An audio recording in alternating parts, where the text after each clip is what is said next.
안녕하세요. 행복나눔 지킴이의 손자희입니다. 오늘은 장애인이 더 행복한 삶을 살아갈 수 있도록 앞장서서 노력하는 분을 모셨습니다. 더불어민주당 전국장애인위원회 윤희식 위원장님과 함께 이야기 나눠보겠습니다. 위원장님 반갑습니다. 반갑습니다. 네, 반갑습니다. 네, 안녕하세요. 먼저 시청자분들께 인사 한 말씀 해주시죠. 안녕하십니까. 복지TV 시청자 여러분. 저는 더불어민주당 전국장애인위원장 윤희식이라고 그렇습니다. 코로나로 인해서 특히 소외되고 외로운 노인, 장애인 여러분들이 더 심신이 더 고통스러울 것으로 생각합니다. 그러나 정부와 여당은 코로나 백신 그리고 치료제를 철저히 준비하고 있습니다. 코로나19는 곧 우리 곁에서 퇴치될 것입니다. 철저한 거리두기와 방역 수칙 준수로 코로나를 이겨나가서 행복한 삶을 되찾아야 하겠습니다. 감사합니다. 네, 말씀해 주신 것처럼 이제 코로나19가 하루빨리 종식이 됐으면 하는 바람입니다. 네, 그럼 이제 본격적인 질문에 들어가기 앞서서 이제 작년 10월에 더불어민주당 전국장애인위원회 위원장으로 당선이 되셨는데요. 네. 축하 말씀드립니다. 감사합니다. 예, 그럼 현재 이제 어떤 각오로 임하고 계신가요? 이제 제일 중요한 부분들은 제가 그 2년 전부터 네. 각 협회 단체, 장애인 협회 단체 이런 분들을 만나면서 요구 사항들을 이렇게 취합해 왔어요. 예. 그래서 그게 2019년 12월 19일 날 비전 선포식을 통해서 그 요구들을 하나로 모아서 네. 그걸 이제 정책화 시켜 나가는 작업을 해오고 있습니다. 그래서 지금 제가 임기를 이제 위원장 임기를 시작하면서 저는 첫째 전국 장애인위원회 위상 강화가 돼야 되는데 그 위상 강화를 어떻게 할 것이냐. 첫째는 조직이 확장성 있게 만들어져야 된다. 두 번째는 정책적 마인드를 이렇게 확충을 해 나가고 네. 그리고 이렇게 과제들을 하나로 모아서 단기, 중기, 장기적인 그러한 정책을 입안할 수 있도록 저희가 준비를 하고 있습니다. 예. 특히나 그 선출직으로 장애인 위원장이 된 것을 전번 임기의 위원장하고 네. 제가 지금 두 번째로 있는데 다음 지방선거는 선출직 위원장이 예. 지방선거를 치르게 됩니다. 이제 그런 측면에서는 그런 이 조직 확장이나 정책적 부분들을 저희가 강화를 시켜 놓지 않으면은 다음 지방선거에서 똑같은 그러니까 장애인이 현장 제도권 안에 많이 들어갈 수 있지 않게 됩니다. 그래서 많이 들어갈 수 있게 하려면은 조직적 강화, 정책적 강화가 분명 필요합니다. 그래서 거기에 중점을 두고 있는 상황이고요. 네. 또 다른 부분들은 저희 이제 4.7 지방선거도 있고 대선도 있고 그런데 이 연장선상에서 저희가 요구하는 것들은 각 10여 개 부처에 산재되어 있는 장애인 정책들이 있습니다. 네. 이 정책들을 각기 분산되어 있어가지고 어디에서 어떻게 진행되는지 그 당사자만 알고 있어요. 그러니까 이런 것들이 취합해서 하나의 컨트롤 타워 역할을 할 수 있는 기구가 필요합니다. 네. 그래서 저는 대통령 직속 국가장애인위원회가 꼭 설치돼야 된다고 생각합니다. 제 임기 안에 네. 이것을 윤곽을 만들어 놓으려고 하고 있습니다. 네. 정말 말씀하신 이 내용들이 다 이루어지면 좋겠는데요. 네. 위원장님께서는 위원장님의 어떠한 부분 때문에 당선이 되셨다고 생각하시나요?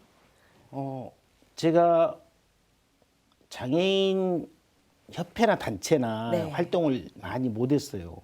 그렇기 때문에 그쪽으로는 사실 인지도가 무척이 낮아요. 예. 근데 솔직히 말해서 정치 활동은 오래 했어요. 대학 졸업하고 제가 증권사에 네. 다니면서 네. 이제 뭐 물론 학생 운동 출신이니까 근데 여의도에서 근무하면서 이쪽에 관심을 계속 가지고 하나로 움직여 왔었어요. 예, 정치 생활을 또 오래 해오셨군요. 네, 떠나질 못했어요. 근데 그 인맥에 의해서 네. 저는 됐다고 생각합니다. 물론 뭐 저희가 한 2년여 이제 여러 당원들이 장애인 당원들이 많이 또 도와서 됐지만은 네네. 그런 기반들을 플러스해서 오래된 당원들이 주위에서 도와줘가지고 예. 그래도 신생을 했지 않나 싶습니다. 아, 네. 또 이제 겸손의 말씀을 해주셨는데요. 그럼 처음에 당선이 되셨을 때는 네. 소감이 어떠셨나요?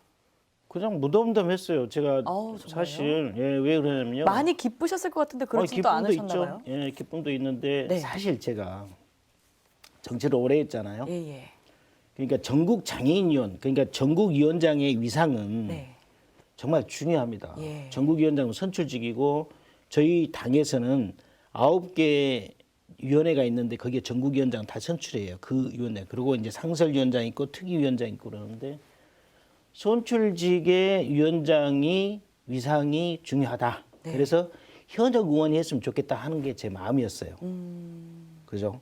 정책적 부분들이 있고 위상에 따라서 조직 강화해야 되고 지역하고의 소통을 해야 되기 때문에 분명히 현역이 하면 좋겠다 하는 생각을 했었어요. 그래서 현역한테 제가 요청을 했어요. 출마하시라고. 근데 이제 안 하시니까 사실 제가 마지막에 결심을 하게 된 거죠. 그래서 저는 물론 현역은 아니지만 외지만은 현역 비슷하게 네. 열심히 네, 네. 또 오래 됐기 때문에 이 정치권에서 오래 됐기 때문에 네. 어쨌든 지도부하고 소통이나 뭐 각 그 상임위의 국회의원들 뭐 소통이나 저는 뭐 어렵지 않게 할 수 있고 예, 예. 하여간 그렇게 하려고 하고 있습니다. 네, 앞으로 또 이제 장애인들을 위한 복지라든지 여러 정책들을 많이 또 만들어 주실 거라고 믿습니다. 네. 예, 그럼 이제 이 더불어민주당 전국장애인위원회가 어떤 곳인지 좀 궁금하거든요. 네, 아까 방금 잠깐 말씀드렸던 부분인데요. 네. 저희 정당은 위원회가 전국위원회 있고 상설위원회 있고 특별위원회가 있습니다. 예. 선출직은 전국위원회 9개가 있습니다. 네. 그 장애인, 노인, 대학생, 청년, 여성 뭐 이렇게 해서 9개입니다. 뭐 이렇게 했는데 몇 개 더 되죠. 뭐 을지키기, 사회적 경제 뭐 이렇게 있습니다. 그래서 여기는 선출직입니다. 네. 상설위원회는 당대표 임명직입니다.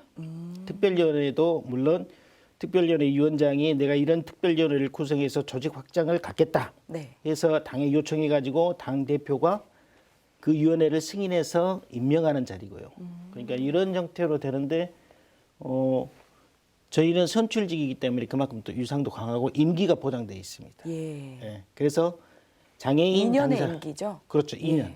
예, 2년 당대표 정기 전당대회의 임기가 2년입니다. 네. 당에서. 예. 그래서 그러한 전국위원회의 한 위원회 중에 하나다 이렇게 생각하시면 될 것입니다. 예. 그럼 위원장님께서는 이 전국장애인위원회에서 어떤 업무를 맡게 되시는 건가요? 아까 말씀드렸던 것처럼 조직적 저희는 17개 시도당 네. 253개 지역위원회가 있습니다. 예. 국회의원이 253명이 있죠. 지역 국회의원이 네. 비례 빼고요. 그 지역위원회별로 장애인위원회가 있습니다. 아. 그 장애인위원회 조직을 구성하고 예. 시도당 위원장들하고 협의해서 또 조직 확장 작업을 해 나가고 네. 이제 그런 역할을 하고 있습니다. 그래서 또 이제 저희는 물론 뭐 저희 17개 시도당하고 253개 지역위원회만 관리하는 게 아니라 예. 장애인 분야별 단체 협회 그렇죠. 이런 부분들이 목소리를 들어야 하고 그들의 요구 사항을 받아서 정리를 해서 네. 입법 재개정에 대한 부분들을 상임위에 요청하는 것이죠. 네. 그렇죠. 쉽게 얘기해서 복지 같은 경우는 보건복지 그리고 이제 장애인 집회에 대한 부분은 국토교통위 네. 그렇죠. 문화에 대한 부분은 또 문화체육관광위원회 이런 부분들로 산재돼 있지 않습니까? 그렇죠. 그래서 예, 사실 정책들이 별도로 이렇게 움직이고 있는 것은 네, 또 전문 분야가 예, 있으니까요. 그렇죠. 예, 그렇게 되고 있죠. 그런 것들을 이제 저희가 좀 이렇게 요구사항을 받아서 네. 정리해가지고 전달하는 역할을 하고 그것을 이루어 나가고 결과물을 만들어 나가게 네. 하는 역할을 하는 것이죠. 아, 그렇다면은 이 더불어민주당 전국장애위원회에서 지금 가장 중점적으로 진행하고 계시는 정책이 있다면 말씀 부탁드립니다. 저희가 한 2년 전부터 각 협회 단체 간담회 토론을 통해서 네. 140여 개의 주제를 그 정책별로 만들어 놓았습니다. 예. 그걸 이제 그 기초 기반이 되고 있습니다. 네. 140여 개요. 네, 그렇죠. 그래서 뭐 거기에 이제 10대 과제들 중에 뭐 탈시설은 지금 국회에서 계속 논의하고 진행하고 있는 부분이고요. 네. 그리고 이제 제가 제일 중요하게 생각하는 것은 아까 잠깐 언급했던 대통령 직속 국가장애인위원회. 네. 10여 개 부처에 산재되어 있는 장애인 정책들을 한 곳에 모아서 컨트롤 타워 역할을 해주는 그런 기구를 만들어 나가야 되겠다. 그리고 그걸 만들어 나가기 위해서 다음 대선에서는 저희 공약으로 네. 대통령 공약으로 꼭 집어넣어서 다음 대통령이 이 부분을 진행해서 설치할 수 있도록 저는 이제 제 임기 중에 그것을 하겠다는 말씀, 윤곽을 만들어 놓겠다는 말씀을 드리는 것입니다. 아, 네. 이제 말씀해 주신 내용도 있고 또 앞서서 얘기해 주신 것처럼 위원장님께서는 또 위원장 선거에서 여러 가지 공약을 내세워 주셨는데요. 네네. 그럼 이제 앞으로 차근차근 하나씩 이야기 나눠보도록 하겠습니다. 먼저 첫 번째 공약으로 전국장애인위원회 위상 정립과 강화를 말씀해 주셨는데요. 이 부분을 첫 번째 공약으로 내세우신 이유가 있으신가요? 뭐 정치권에서 장애인위원회는 뭐 예전에 이제 지금은 좀 달라지고 있습니다만은 네. 그냥 쇼윈드위 인형 그렇죠. 그 하나면 구색 맞추기 예. 이런 부분이었잖아요. 그것은 저희가 똘똘 못 뭉쳐서 그런다고 생각하고 있습니다. 정치권의 정치 행위를 하는 정치 집합체는 뭐가 제일 중요합니까? 표가 제일 중요합니다. 사람의 수가 제일 중요하죠. 그렇죠. 그렇죠. 반표 차로 반 사람 차로 지는 경우도 생기잖아요. 그렇죠. 예. 그렇기 때문에 철저하게 저희 장애인 당원들이 똘똘 뭉쳐서 우리 요구사항을 뭉쳐야지 요구사항이 전달됐을 때 그게 받아들여질 수 있다. 저는 그런 생각을 했습니다. 네. 저는 불명없이 그 부분이 이루어져야지 위상이 정립되고 강화된다 생각합니다. 네. 네. 그럼 어떻게 하면 똘똘 뭉칠 수 있을까요? 지금 제가 그래서 세 가지 부분에서 준비하고 있는데 당내 부분입니다. 예. 그러니까 당헌 단계에 있는 내용을 저희는 개정을 좀 해야 됩니다.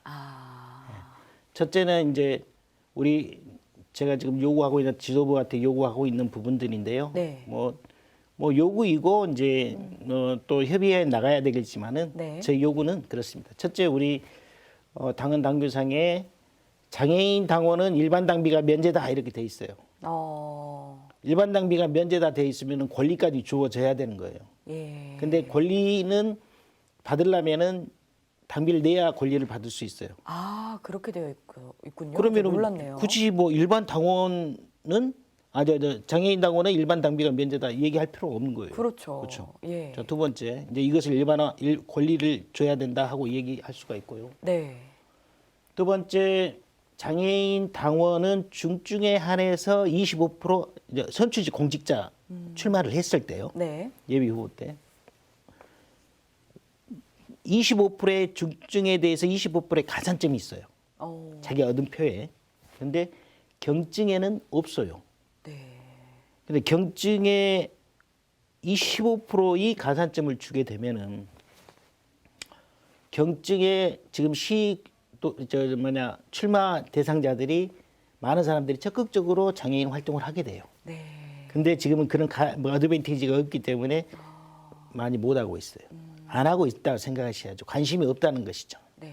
뭔가 있어야지 뭐 열심히 활동할 거 아닙니까? 그러니까 조금이라도 가능성이 보여야 그렇죠. 더 열심히 하고 싶으실 텐데. 그렇죠. 그래서 참여를 해가지고 이 안에서 같이 움직여서 한 힘이 뭉쳐지는 것이죠. 근데 그렇게 안 하고 있는 게 좀 문제고요. 네. 자, 세 번째는 여성은 30%, 예. 청년은 10%예요. 근데 전체 인구의 10%가 장애인입니다. 네. 그러면 가족? 그렇죠. 가족이 보통 두서너 명씩은 다 있잖아요. 많으면 4명까지 같이 살고 계시잖아요. 그리고 종사자 이런 부분까지 다 합친다면은 장애인으로 관련돼 있어 사회적 약자까지 한다면 그 파급 효과는 엄청나게 많은 사람들에게 영향을 미치게 되는 거예요. 장애인 정책 가지고. 네. 그래서 저는 청년 장애인 포함, 네. 여성 장애인 포함 해가지고 10%의 그 선출직 공직자의 네. 공천권을 달라 요구하려고 해요. 예. 예. 그런 그 요구 사항들이 이렇게 만들어져야지 장애인위원회도 적극적으로 이렇게 참여를 하게 되고 네. 그리고 그렇게 했을 때 저희 조직도 강화되고 네네. 조직 강화가 바로 뭐 당의 발전이 되는 것이고 그렇죠. 그리고 우리 정책이 적극적으로 펴나갈 수 있는 네. 그러한 기반을 마련하는 것이 아닌가 저는 그렇게 생각합니다. 네, 맞습니다. 네. 그러니까 얘기해 주신 내용을 들어보니까 이런 장애인 당사자분들의 목소리를 들을 수 있는 자리조차 잘 없던 현실이었네요. 그렇죠. 아, 예전에는. 예. 근데 이제 많이 바뀌었죠. 저희 당이 예, 예. 특히 더불어민주당이 그런 부분들은 많이 변화가 있죠. 네. 사회적 약자, 중소서민의 삶을 대변하고 있는 정당이다 네. 보니 그분들이 그 삶 안에서 요구하는 것들을 더 많이 빨리 받아들여주는 정당인 것은 사실이죠. 예. 그러니까 계속해서 이런 뭐 장애인에 대한 뭐 복지라든지 이런 부분이 좀 발전하고는 있지만 네. 아직까지 부족한 그런 부분도 좀 개선이 그렇죠. 됐으면 네. 하는 바람입니다. 정치적으로 예. 위상에 대한 부분들. 네, 그 네. 정책이라든지 그런 법으로 또 법 기반한 그런 장애인들이 위상이 높여질 수 있는 네, 그런 정책들이 하루빨리 제정이 됐으면 좋겠습니다. 네. 그럼 두 번째 공약으로 2022년에 실시되는 지방선거에 이 장애인 당원이 진출할 수 있도록 적극적인 역할들을 하겠다 이렇게 말씀을 해주셨는데요. 이런 적극적인 역할을 하기 위해서는 또 다른 또 어떤 것들이 필요하다고 보시나요? 이제 아까 두 번째에서 잠깐 그 언급된 것들인데요. 네. 장애인 당원들이 아까 25%만 그 중증에 대해서 25%만 가산점이 된다고 그랬잖아요. 근데 네. 장애를 가지고 있는 경증 장애를 가지고 있는 출마자들이나 지금 네. 현재 그 기초광역의원에 그 재임하고 계시는 분들은 되게 많아요. 근데 그런 어드밴티지나 뭐 어쨌든 동기 유인책이 없기 때문에 그냥 각기 그 자기 나름대로 정치를 하고 있는 그런 상황이죠. 아, 그래서 저는 이제 그 15%의 가산점을 적용을 하게 하고 네. 그렇죠. 더 많은 경증 장애인들이 15% 가산점을 가산점을. 줘야 된다. 그렇죠.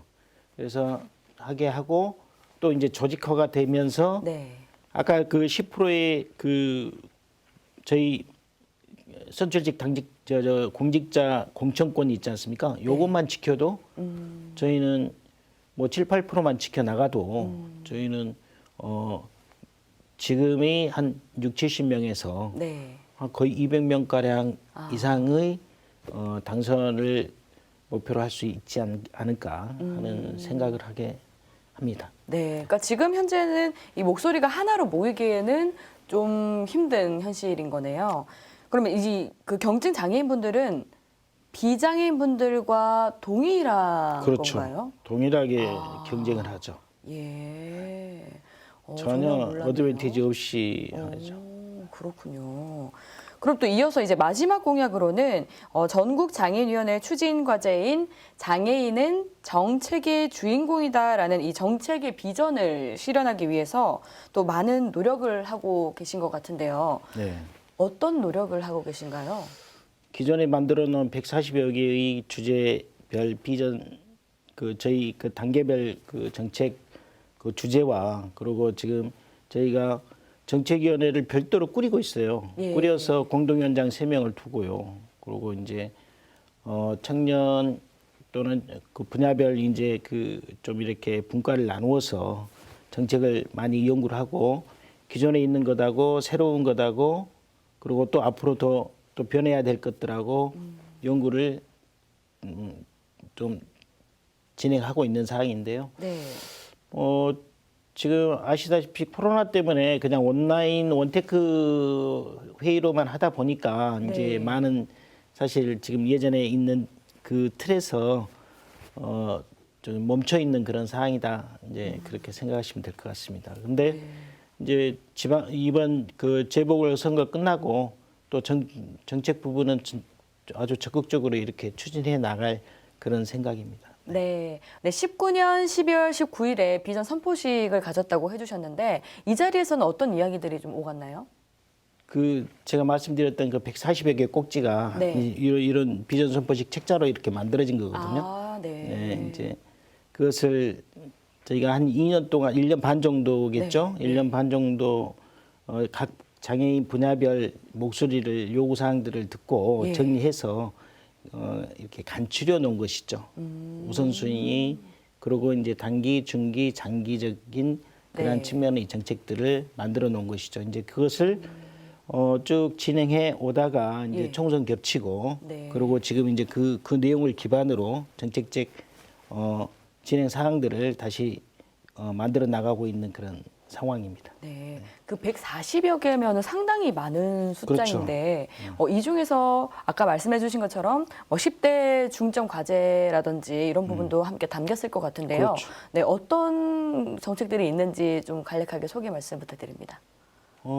제일 중요한 것은 그러니까 국가장애인위원회 설치에 대한 네. 부분이 첫 번째 예. 부분이고요. 탈시설에 관련된 부분들. 네. 그리고 이제 정신장애 15조 정신장애인들에 관련된 15조 법 개정에 대한 부분들 등 이런 것들이 있습니다.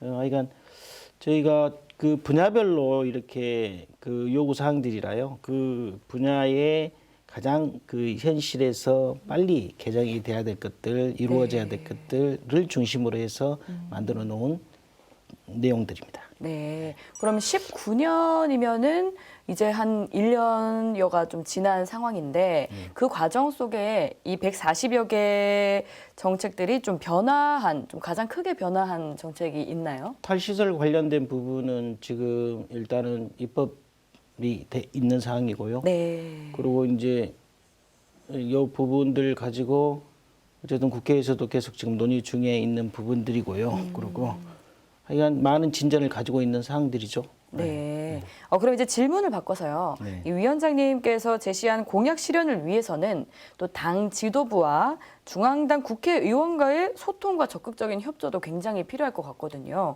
소통은 좀 어떻게 하고 계신가요? 저는 정당 활동을 상당히 많이 했어요. 네. 그래서 그리고 이제 국회의원 보좌관도 했고요. 그리고 네. 이제 연구단체 뭐 이제 주도적으로 이제 대선 캠프 준비도 했었고. 그럼 이 정책 추진하실 때 좀 네, 굉장히 네, 도움이 되시겠는데요? 그래서 그런 부분들은 많은 과정에서 네. 참여를 해 봤기 때문에 예. 어떻게 해야 빨리 진행되고 접목시킬 것인가. 네. 그래서 아까 제가 말씀드렸던 것처럼 우리 전국 장애인위원장은 현역이 했으면 좋겠다 하는 부분들도 그래서 그랬던 것이고 그래서 원내가 하면 훨씬 빠르잖아요. 그렇죠. 왜냐하면은 의원이 상대 의원한테 요청해서 빨리 진행합시다 하면 더 빨라지는 거 아닙니까? 저 원외인 저보다도. 그렇죠? 그런 측면이 있는 거죠. 그렇기 때문에 저는 이제 제가 어차피 시작했으니까요. 네. 지도부하고 지금 교감도 잘 하고 있고 그리고 그 상임위별로 아까 그 정책적 부분들 있지 않습니까? 예. 주택 문제는 국토교통위하고도 이해해야 되고 국토교통위 상임위 국회의원들하고 논의해가지고 진행할 수 있도록 하고요. 네. 문화 관련해서는 문화체육관광위 의원들하고 전달해서 그 진행할 수 있도록 하고 그러니까 꼭지별로 주제별로 그 성격에 맞게 상임위 연결을 해서 국회의원들하고 진행할 수 있는 그런 사항은 충분히 갖추고 있다 생각합니다. 예. 그럼 이제 또 질문을 좀 바꿔보도록 하겠습니다. 장애인 당사자의 고충을 해결하기 위해서는 이 무엇보다 현장의 목소리를 듣는 것이 굉장히 중요할 것 같은데요. 이 장애인 당사자와 또 그 가족분들의 고충에는 좀 어떤 것들이 있나요? 제가 그 간담회 하는 중에 네. 그 어머니들 휠체어 와상 어머니들 그리고 산소 호흡기에 의존해서 자기 요구를 말씀하시는 분들 네. 이런 분들 보면서 정말 그 책임감과 사명감을 많이 느꼈습니다. 예. 그때 그래서 야 저런 분들이 자기 삶에 아주 저렇게 열심히 그 자기 요구들을 얘기하면서 열심히 이렇게 살려고 노력하고 있는 부분이고 엄마들 부분이 참 애처롭더라고요. 그래서 근데 강인하시더라고요.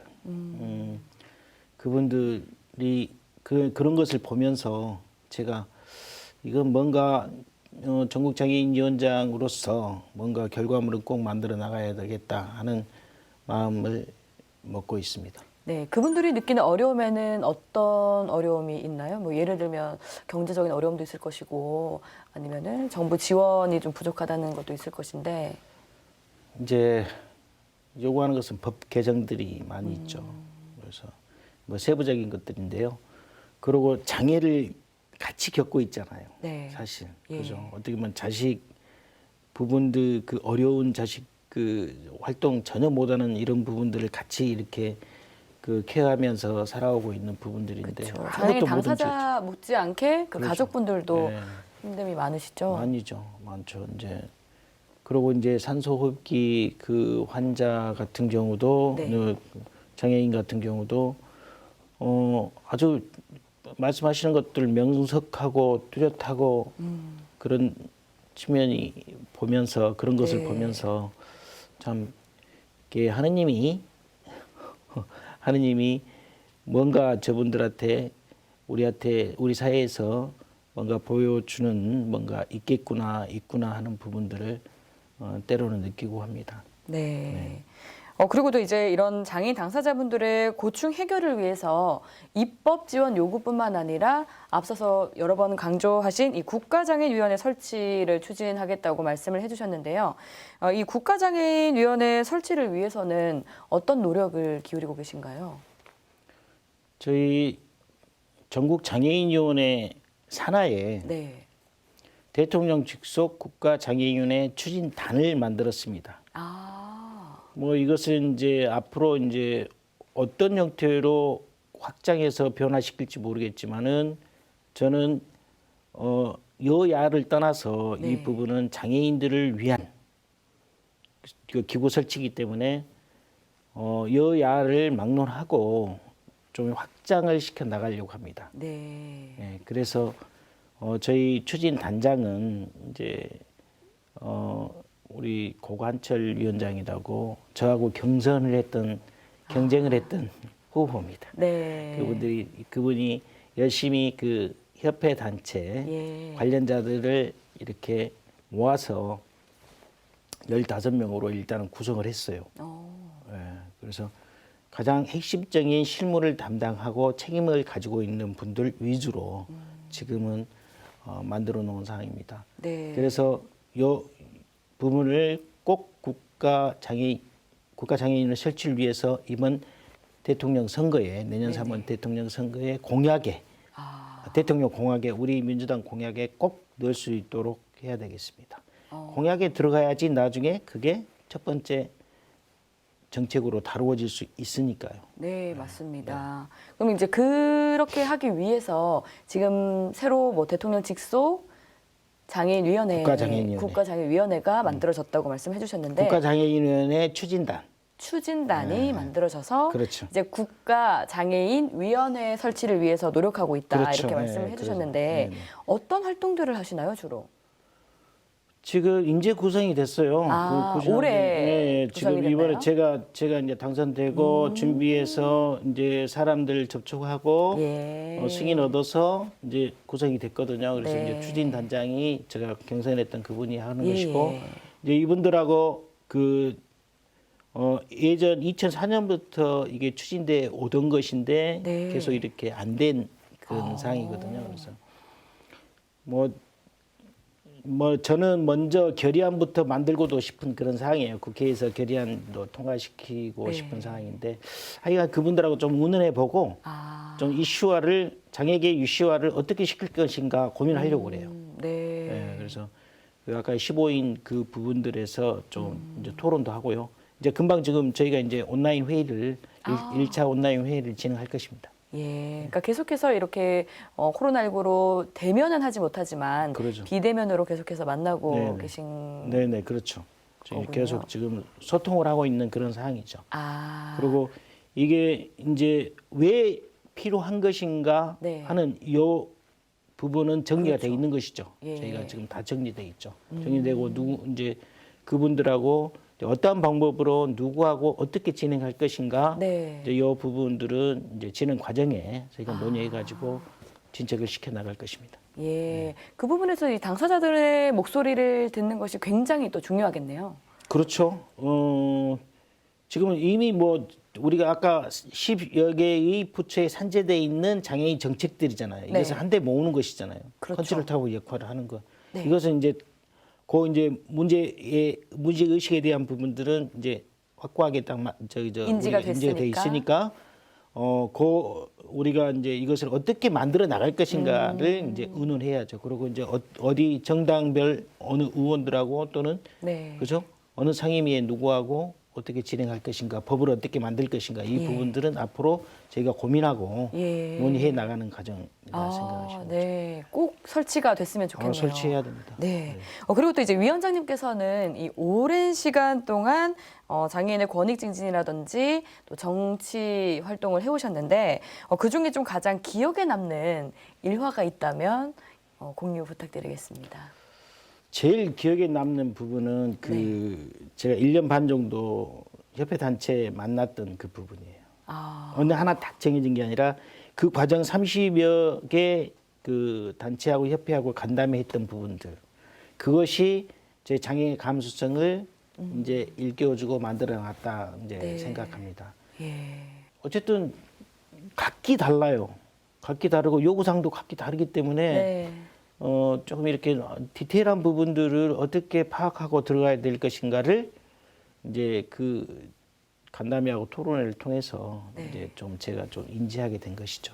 아, 그러니까 장애 감수성을 일깨워주고 좀 장애 인식에 대해서도 좀 개선이 됐던 그런 계기가 되셨나요? 그렇죠. 제가 장애인이었는데 네. 가벼운 장애였거든요. 저는 예, 근데 예. 이제 중간에 또 이제 다리를 한번 다치는 바람에 아. 중복으로 이렇게 다면서 조금 더 이렇게 안 좋은 그런 상황이 됐는데 네. 전혀 모르고 저도 이제 세상을 살고 예. 그럼 그 전에는 비장애인이셨는데 거의 비슷하게 살았어요. 예, 이 사고로 인해서 그렇죠. 예, 사고로 인해서 중간에 좀 다리가 더 심하게 이렇게 예. 다치는 바람에 중복 장애가 된 것이죠. 아, 그랬으면 좀 더 이 장애인분들에 대해서는 공감되는 굉장히 있으실 것 같은데. 그러니까 그 공감을 했던 부분들이 네. 뭐 최근 몇 년 안에 다치면서 많이 생겼지 않겠어요? 근데 그 전에는 그렇게 살고 싶지 않았다는 생각을 많이 해요. 아. 그리고 자꾸 나는 장애인이 아니다. 네. 가벼운 소아마비에 의해서 예. 가볍게 이렇게 장애를 겪고 왔으니까 네. 아니 뭐 저기 저 등짐 지고 우리 배낭 지고 한라산도 올라가고 그렇게 했으니까 대학교 네. 때는 그렇게 하고 뭐 저기 저 하여간 열심히 이렇게 운동도 잘 열심히 예. 하고 축구도 하고 야구도 하고 그다음에 야구 그러니까 할 때는 불편함을 전혀 모르고 생활을 그렇죠. 하셨다가 예. 예. 그렇게 하다가 오른다리가 이제 조금 다치면서 터미네이터 다리가 이제 부상을 입으면서 네. 중복 장애가 이제 오는 거예요. 아, 그러셨군요. 네. 그럼 어떻게 이 장애인 복지에 좀 관심을 가지게 되셨어요, 처음에? 사실 뭐 정치권에 있다 보니까 예. 이제 어쨌든 그 발판을 삼으려고 그랬었을까요? 꼭 이렇게 장애인의 삶을 좀 돌아봐야 되겠다 이런 부분이 아니었던 것 같아요. 처음에 접근될 때는 네. 그냥 내가 약간 장애가 있어서 이쪽에 한번 장애인위원회에서 한번 해봐. 여기 뭐 좀 이렇게 걸쳐놔 봐 이러한 사항이었는데 예. 이 다치고 나니까 중복이 되면서부터는 내가 불편하니까요. 제가 불편하니까. 그렇죠. 제가 불편하니까 여러 가지 뭐를 좀 개선해야 되겠다는 것들도 생각하고 내 삶 안에서 좀 불편한 부분들을 네. 이거 조금 바꿔야 되는데 뭐 쉽게 얘기해서 제가 계단을 못 올라가잖아요. 네네. 계단이 중복장애 되니까 계단은 뭐 자꾸 올라가야 되는 그런 상황이더라고요. 그러니까 이런 것들은 조금 개선이 돼야 되겠다 하는 부분들을 이제 인식하게 되는 것이죠. 네. 그리고 자꾸 그러니까 제가 그러니까 저도 자꾸 얘기하는 게 장애 당사자가 제도권 안에 들어가서 예. 있어야지 불편한 사항들이 개선이 되는 게 빨라진다. 그렇죠. 계속 목소리를 낼 수 있고 네. 들어주는 사람들이 있을 거고. 그렇죠. 예. 그래서 장애인 당사자가 꼭 그 기초광역의회에 많이 들어가야 된다 하는 부분들을 제가 강조하는 것이죠. 네. 정치하면은요 잘 사는 게 아니에요. 예. 봉사하고 살아야 돼요. 예. 근데 사람들이 외부 사람들이 네 출세하려고 정치하지 이런 개념으로 못 박혀 있잖아요. 근데 저는 앞으로는 물론 뭐 그런 삶도 일부는 있겠지만 그런 생각도 일부는 있겠지만은 네. 이제 내가 불편하기 때문에 내 동료들, 내 장애를 가지고 있는 사람들이 좀 편리한 삶을 갖기 위한 그 어떤 봉사적인 측면, 공적인 측면이죠. 이런 것들이 있어서 정치하려고 하지 않을까요? 그래서 이제 그런 사람들이 더 많이 나타날 것 같고요. 네네. 저는 사실 지금 지도부도 그래요. 우리 집행부도 젊은 사람들을 많이 이렇게 제가 모으려고 해요. 그리고 정책적으로 아니 뭐 감히 정무적, 정치적 다 좀 이렇게 있으면 좋지만은 감히 정책적, 정무적 감이 좀 있는 분들을 이렇게 같이 했으면 좋겠다 하는 생각이 들어요. 그래야지 빠르거든요. 무엇이든지. 근데 그다기서 뭐 따로 이렇게 분류해 놓고 이러는 것은 아니고 이제 그런 그 사람들도 그렇게 트레이닝을 시켜야죠. 그래서 저희 전국 장애인위원회에서도 정치 아카데미를 개설을 해놨어요. 이미 개설이 되어 있어요. 네, 그렇죠. 우리 최혜영 국회의원님이 원장을 맡아서 아마 진행을 이제 하실 거예요. 원장이시니까요. 그런데 이제 뭐 코로나도 있고 그래서 이제 원테크로 해서 25명까지 하려고 일기를 모집하려고 했었는데 네. 4.7 재보궐선거가 있는 바람에 예. 그 기간에는 또 이제 이 정치적 행위를 못하게 돼 있어요. 그래서 이제 4.7 이후로 저희가 좀 연기를 해놓은 그런 상황입니다. 그래서 일기는 아마 4월 정도에 저희가 아마 시작할 것 같습니다. 네, 그러니까 이 진솔한 이야기를 또 들려주셨는데, 네네. 그럼 이제 앞으로의 계획과 목표가 있으시다면?